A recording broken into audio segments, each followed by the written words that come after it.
তোমরা কেমন আছো? আমি ভালো আছি। Welcome back to my channel.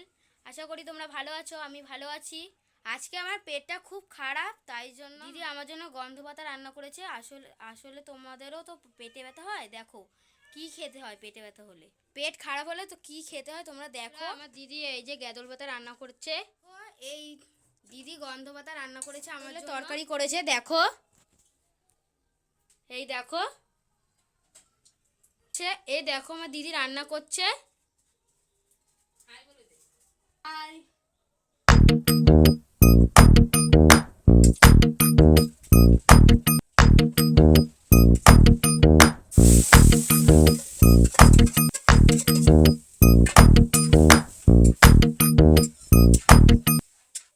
দেখো আমার দিদি রান্না হয়ে গেছে। এই দেখো হয়ে গেছে দিদি রান্না। জানো আমাদের ভাগ্যটা খারাপ, বাবা নেই, রান্না করেই খেতে হয় আমাদের। মার হাতের কোনোদিনও আমরা খেতে পাইনি, মাসে একবারই খাই বা দুবার। মা তো ডিউটিতে যায় বলেই তাই জন্য বেশি খাওয়া চলে না, দিদির হাতেই খাওয়া চলে। আমাদের আর্থিক অবস্থা অনেক খুবই খারাপ, মা কাজে না গেলে তাহলে আমাদের সংসার চলবে না।